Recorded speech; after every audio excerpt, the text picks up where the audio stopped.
আসসালামু আলাইকুম। ইন্না লিল্লাহি ওয়া ইন্না ইলাইহি রাজিউন। আমরা সকলেই ইতিমধ্যেই জানতে পারছি, অথবা অনেকে জানি নাই, ঠিক আছে। কিছুক্ষণ আগেই এই সংবাদটা আমাদের মাঝে এসে পৌঁছাইছে যে আমাদের এই মুহূর্তের বাংলাদেশের রাজনৈতিক ব্যক্তিত্বগুলোর মধ্যে সবচেয়ে গুরুত্বপূর্ণ যিনি বিএনপি চেয়ারপারসন বেগম খালেদা জিয়া, তিনি আমাদের মাঝ থেকে বিদায় নিয়ে চলে গেছেন।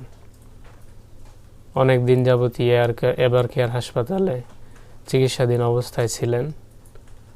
তো তার অবস্থা খুবই সংকটাপন্ন ছিল। তো এতদিন পর্যন্ত তিনি লাইফ সাপোর্টের মাধ্যমে ছিলেন, কোনো ধরনের কথাও তিনি বলতে পারছিলেন না। তারেক রহমান বাংলাদেশে আসছে, তার ছেলে, তো সেখানেও সে কথা বলার কোনো সুযোগ পায় নাই, ঠিক আছে। অচেতন অবস্থায় ছিলেন সিসিওতে। তো এতদিনের সংগ্রাম করার পর তিনি আজকে হয়তো সকালের দিকে ইন্তেকাল করেছেন। তো এটা বাংলাদেশের রাজনীতির ইতিহাসে একটা শোকের দিন, ঠিক আছে। পাশাপাশি আমরা এই আবু সাইদ মুগ্ধ, তারপরে যে আমাদের হাদি, তার বিদায়ের পরে এটা বাংলাদেশের রাজনৈতিক ইতিহাসে সবচাইতে মর্মান্তিক একটি দিন। তো এই খবর আমাদের মাঝে এসে পৌঁছাইছে একদম, এখানে কোনো সন্দেহ, কোনো অবকাশ নাই। তো আমাদের এইটাই বাস্তবতা যে সকলকে এভাবে চলে যেতে হবে।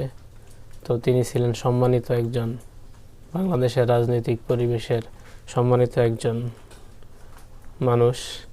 তো তার আত্মার মাগফিরাত কামনা করতেছি। আল্লাহ তাআলা তার দুনিয়ার যত ভুল ত্রুটি আছে সেই ভুল ত্রুটি মাফ করে দিয়ে তাকে যাতে আল্লাহ তাআলা সর্বোচ্চ জান্নাতুল ফেরদাউসের বাসিন্দা করেন। তিনি আর যাই করছেন, কিন্তু ইসলামের জন্য তিনি কিন্তু একটা তার সফট কর্নার, তার আন্তরিকতার কোনো অভাব ছিল না, ঠিক আছে। এখান থেকে সে শেখ হাসিনার চাইতে কোটি গুণ আগায়া।